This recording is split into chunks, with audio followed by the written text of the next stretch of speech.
یہ وہی صحابہ ہیں, یہ وہی حضرت عمر ہیں جو زمانہ جاہلیت میں بڑے ظالم سمجھے جاتے تھے, بڑے سخت, مگر اسلام لانے کے بعد جب حکومت ہاتھ میں آتی ہے, 22 لاکھ مربع میل کے حاکم بنتے ہیں, تو بوری پہ راشن ڈال کے گلیوں میں گشت کر رہے ہیں کہ کوئی بھوکا سو گیا تو قیامت کے دن میرا گریبان نہ پکڑا جائے گا. ان کو پتا ہے کہ مجھے اللہ نے پیدا کیا تو اللہ مجھ سے اس بارے میں حساب لے گا.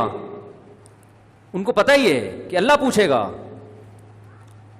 کیسا زبردست واقعہ حضرت عمر کا کہ ایک گھر میں گزرے تو آواز آئی نا رونے کی.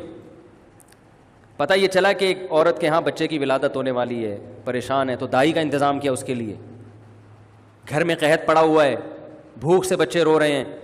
حضرت عمر رضی اللہ تعالیٰ عنہ گئے اور بورے پہ جو ہے نا راشن اور کھانا وانا لے کر گئے. تو مجھے یہ جب پورا واقعہ میں سنتا ہوں, مجھے اتنا میں جذباتی نہیں ہوتا, لیکن اس واقعے کا جو آخری جز ہے نا وہ انسان کو جذباتی بنا دیتا ہے. یہاں تک بھی ہو گیا بھائی ٹھیک ہے, کسی کو بھوکا دیکھا تو اپنی جو ہے نا وہ اپنے کندھے پہ بوری رکھ کے کھانا رکھ کے, امیر المومنین 22 لاکھ مربع میل کا حاکم, اتنا بڑا, اور جس کے روم اور فارس کی سلطنتیں کانپتی ہیں اس کا نام سن کے, گھبراتی ہیں کہ یار بہت طاقتور ہے. یہ پورا واقعہ بڑا دلچسپ ہے. ان کے لیے کھانا پینا لے کر گئے, تو جب کھانا لگایا نا تو حضرت عمر کے خادم نے کہا چلیں بس دے دیا کھانا. انہوں نے فرمایا نہیں. کیسا اللہ نے دل بنایا نا. انہوں نے, حضرت عمر نے فرمایا میں نے ان کو بھوک سے روتے ہوئے دیکھا ہے, اب میں ان کو کھانا کھاتے ہوئے بھی دیکھنا چاہتا ہوں. کچھ کھانے, حالانکہ خود تھوڑی کھا رہے ہیں وہاں کھڑے ہو کر, کھاتا ہوا دیکھنا چاہتا ہوں. خوش ہو رہے ہیں غریب کو کھاتا ہوا دیکھ کر. کیسے سخت دل تھے, اور اللہ نے کیسا نرم دل بنا دی. بھائی کھانا پہنچا دیا نا بس اب چلیں. نا نا نا نا بھائی, کھانا پہنچا کے کیسے چلے جائیں, اب ان کو کھاتا ہوا تھوڑی دیر, کچھ دیر کھاتا ہوا دیکھ کے خوش تو ہونے دو. حضرت عمر کو کھانا کھانے سے اتنی خوشی نہیں ہوتی جتنا ان کو کھاتے ہوئے دیکھ کر خوش ہو رہے ہیں. تو یہ کوئی پاور تھی, کوئی کیا نبی صلی اللہ علیہ وسلم نے حضرت عمر کے سر پہ تلوار رکھ کے یہ سکھایا تھا ان کو کہ تم ایسے حکومت کرنا ہے, یا کوئی اس وقت اقوام متحدہ بنی ہوئی تھی کہ جو ممالک اپنی رعایا کا خیال نہیں کر رہے تو اقوام عدالت میں یا بین الاقوامی عدالت میں ان کے خلاف کیس ہو جائے گا, کوئی تھا ایسا؟ یا حضرت عمر کو یہ ڈر تھا کہ اگر میں نے ایسا نہیں کیا تو رعایا میرے خلاف کھڑی ہو جائے گی؟ وہ تو ایسی پاورفل حکومت, کوئی بغاوت کا دور دور تک بھی خطرہ نہیں تھا. اللہ کا خوف, اللہ کا خوف کہ جس خدا نے مجھے حکومت دی ہے, اَيَحْسَبُ الْإِنسَانُ أَن يُتْرَكَ سُدًى, اللہ نے قرآن میں کہہ دیا ہے کہ تم یہ مت سمجھو کہ بیکار چھوڑ دیے جاؤ گے. ہر عمل کی ریزن بیان کرنی پڑے گی کہ اے عمر, اگر آپ کی رعایا میں ایک گھر بھوکا تھا آپ کو پتہ نہیں چلا تو اس کی ریزن بیان کریں کہ آپ کو پتہ کیوں نہیں چلا, اور اگر آپ کو پتہ چل گیا تو اس کے گھر میں کھانا پہنچانے کا انتظام کیوں نہیں ہوا. یہ بھی ایک عمل ہے نا, اس عمل کا جواب دیں. حضرت عمر کے پاس اس کا جواب نہ ہوتا, اس لیے کندھے پہ راشن ڈال کے لے کے جا رہے ہیں. آپ حکمرانوں کو برا بلا کہتے رہو, یہ ایسے یہ ویسے, یہ یوں یہ یوں, تو بھائی وہ بھی اور ہم سب ایک ہی جیسے ہیں. ہم کون سا اپنی ذمہ داری پوری کر رہے ہیں؟ آج مثالیں دی جاتی ہیں, حکمرانوں کو شرمندہ کیا جاتا ہے حضرت عمر کی مثالیں دے کے, دیکھو وہ ایسے تھے تم ایسے, وہ ایسے تھے تم ایسے. ٹھیک ہے, جب آپ کو کسی حاکم سے ملاقات کا موقع ملے تو آپ شرمندہ کریں, لیکن ہم اپنے گریبان میں بھی تو جھانک کے دیکھیں. صبح سے لے کے رات تک, رات سے لے کے صبح تک, کیا ہمارا ہر عمل ایسا ہے کہ ہم اس کی, اللہ ہم سے وجہ پوچھے تو ہم وجہ بیان کر سکیں کہ اللہ اس وجہ سے میں نے ایسا کیا ہے؟ بہت سارے کام ہمارے غلط ہو رہے ہیں. حضرت عمر رضی اللہ تعالی عنہ احترام بڑے کیا کرتے تھے. آج تھوڑا سا کوئی عہدہ مل جائے نا تو انسان اپنی اوقات بھول جاتا. تکبر, اس لیے کہ وہ اس کو اللہ کی طرف سے بھیک نہیں سمجھتا. جس کو کوئی چیز بھیک میں ملی ہوتی ہے تو وہ کبھی بھی اتراتا نہیں ہے. دیکھو آپ کے پاس کچھ بھی نہیں تھا پہننے کے لیے, بھیکاری بن کے کسی کے در پہ گئے, سیٹھ صاحب نے آپ کو ایک ٹائی دے دی, 3 پیس سوٹ دے دیا, بنیان دے دیا ہے بھائی, اور شیمپو دے دیا کہ نہا لو.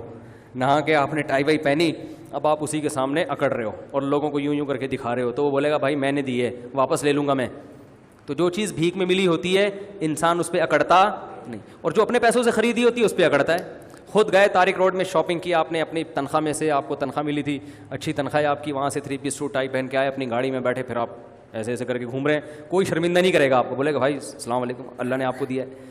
تو اللہ کہہ رہا ہے یہ جو تمہاری اپنی چیزیں یہ بھی اپنی نہیں ہے, یہ سب میں نے دی ہیں. یہ جو تنخواہ آپ کو مل رہی ہے یہ تنخواہ کہاں سے آ رہی ہے؟ جو آپ کی کمپنی کی ارننگ ہے یہ تو قدرت کی پیداوار ہے نا, جو اللہ پیدا کر رہا ہے. کپاس اللہ نے پیدا کی, اس سے کپڑا بنتا ہے, تو آپ ٹیکسٹائل مل میں جاب کر کے تنخواہ لے رہے ہوتے ہو. یہ تو سب اللہ کی طرف سے بھیک ہے. آپ شوگر مل میں مینیجر لگ گئے بھائی, تو شوگر پیدا کون کر رہا ہے؟ یہ گنے اللہ پیدا کر رہا ہے. آسمان سے پانی برستا ہے اور وہ میٹھے لکڑیاں پیدا ہو جاتی ہیں, اس سے میٹھی میٹھی لکڑیاں پیدا ہو جاتی ہیں شہد جیسی, اس سے رس نکلتا ہے. ایک بارش ہے جو دنیا کی ہر چیز پیدا کر رہی ہے, ایک پانی ہے جو دنیا کی ہر چیز پیدا کر, تبھی پانی بند, سب کچھ ختم.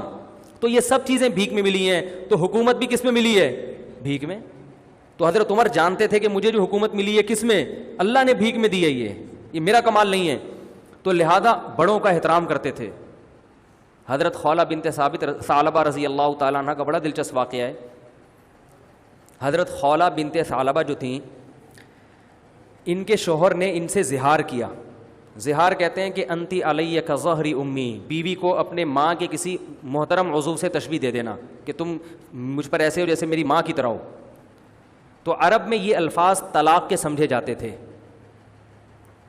تو جب ان کے شوہر نے یہ الفاظ کہے تو یہ پریشان ہو گئے کہ طلاق ہوئی ہے کہ نہیں ہوئی ہے.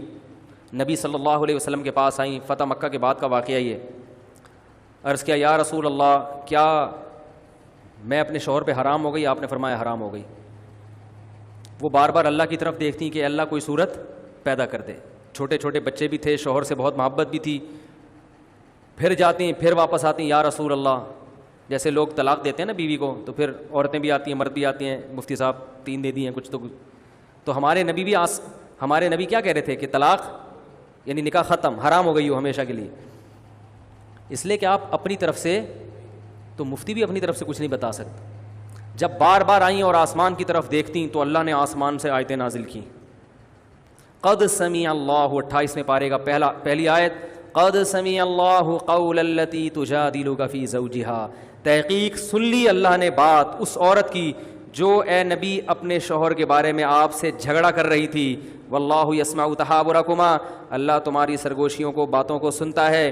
اور پھر اللہ نے آیتیں نازل کی, والذین یظاہرون منکم من نسائہم, جو لوگ اپنی بیویوں کو ماں کے کسی عضو سے تشبیہ دے دیں, زہار کریں, تو اس طرح کہنے سے ان کی بیویاں حقیقت میں ماں نہیں بن جاتی. یہ طلاق کا جملہ نہیں ہے, نہ اس سے طلاق ہوگی نہ بیوی حرام ہوگی, لیکن یہ بری بات ہے. تو بری بات کی سزا یہ ہے کہ جو شوہر ایسا جملہ کہے گا تو وہ بیوی کے قریب نہیں جا سکتا جب تک کہ ایک غلام کو آزاد نہ کر دے. اور جس میں غلام کی طاقت نہیں ہے وہ 60 روزے لگاتار رکھے.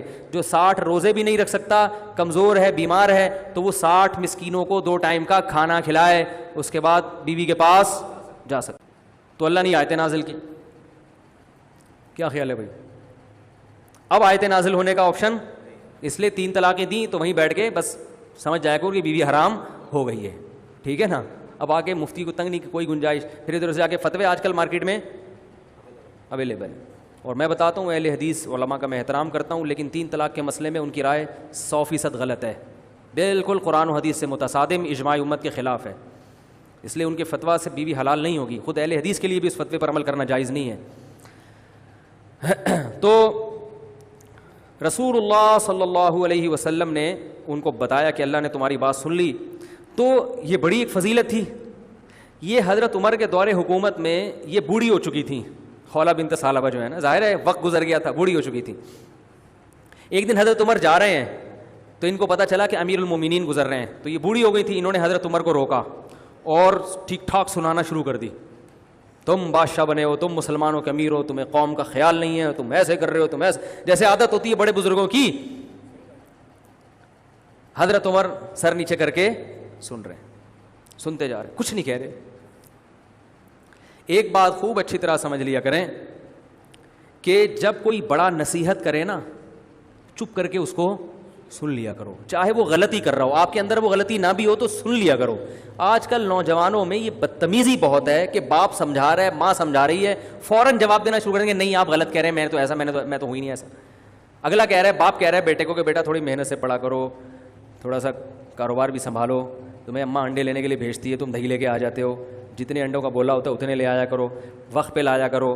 ٹھیک ہے نا, چپ کر کے آپ سارے کام وقت پہ کر رہے ہیں, لیکن اس وقت تھوڑی دیر چپ کر کے بولو بھائی سن, اس وقت فوراً جواب نہ دیا کریں, نہیں میں تو لے کر آیا ہوں نا, میں تو اس وقت بھی گیا تھا, تو بتائیں کب میں نے دیر کب کی ہے. یہ بڑی بدتمیزی ہے, گھروں میں یہ سسٹم ہی ختم ہو گیا سننے کا. او بھائی تھوڑی دیر سن لے 5 منٹ, ٹھیک ہے نا, بول اچھا ٹھیک ہے انشاءاللہ کوشش جاری رہے گی.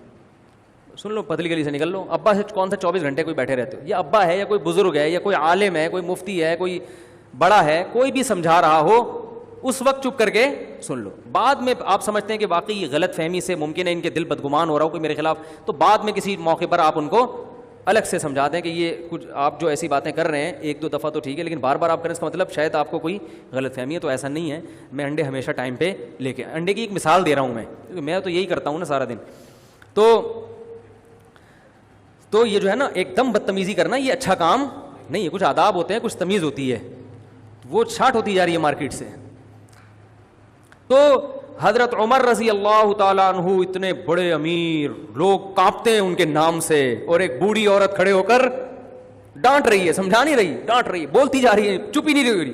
تو وہ جو حضرت عمر کے خادم تھے نا, انہوں نے کہا کہ قد اکثرتی یا خولا, بہت زیادہ کر دیا آپ نے نصیحت, امیر المومنین ہے, تھوڑا خیال کرو. ٹھیک ہے 2-3 دفعہ ہو گیا, اب آپ تو بولے ہی جا رہی. حضرت عمر نے ان کو خاموش کرا دیا اپنے خادم کو. فرمایا کہ اگر یہ عشاء کے بعد کا یہ واقعہ ہے, فرمایا اگر یہ عشاء کے بعد سے فجر تک بھی مجھے کہتی رہے گی تو عمر اس کی بات سنتا رہے گا, کیونکہ یہ وہ عورت ہے جس کی بات کو اللہ نے آسمانوں پہ سنا ہے. تو عمر کون ہوتا ہے اس کی بات کو سننے سے انکار کر دے؟ یہ وہ عورت ہے جس کی بات اللہ نے 7ویں آسمان پہ سنی ہے. یہ آئی تھی نا نبی کے پاس گنجائش پیدا کریں, تو قد سمع اللہ نے آیتیں نازل کی, اللہ نے سن لی اس عورت کی بات جو اپنے شوہر کے بارے میں آپ سے جھگڑ رہی تھی. تو جس کی بات اللہ 7ویں آسمان پہ عرش پہ بیٹھ کے سن رہا ہو, عمر کیسے کہہ سکتا ہے کہ بس کر میں نہیں سننا چاہتا؟ تو یہ بھی وہی ہے اللہ کا خوف. یہ کہاں سے آیا؟ قرآن سے آیا. کوئی اقوام متحدہ نہیں تھی اس وقت, یہ کوئی بین الاقوامی عدالت نہیں تھی جس کے پاس دنیا کیس لے کے جاتی کہ یہ ہماری بات نہیں سن رہے. جب تک اللہ کا خوف نہ ہو, آخرت نہ ہو, انسان کا بچہ بن ہی نہیں سکتا. لیکن انسان کا کیا ہے؟ انسان تو بھائی حضرت عمر کو پتہ چل گیا کہ میں اگر سوؤں گا اور کوئی بھوکا سو گیا تو میری خیر نہیں ہے, میری خیر, مجھے دنیا میں کوئی نہیں پوچھتا, آخرت میں پوچھا جاؤں گا. میں اگر اس بوڑھی عورت کے سامنے بول پڑا, خولہ بنت ثعلبہ کے سامنے, تو اللہ کہے گا اے عمر اس کی آواز تو میں نے آسمانوں پہ سنی اور جواب دیا ہے, تو مجھ سے بڑا تھوڑی ہو سکتا ہے. تجھے آج 22 لاکھ مربع میل کی حکومت مل گئی, میں نے بٹھایا, تو اب تو ایک بوڑھے کا احترام نہیں کر رہا. یہ خوف ہے جو ان کو سننے پر مجبور کر رہا ہے. تو صرف اسلام, صرف دین ہی نجات کا راستہ ہے میرے بھائی, اور آپ کی زندگی میں سکون اور اطمینان بھی صرف اسی لائن میں ہے. اس کے علاوہ سب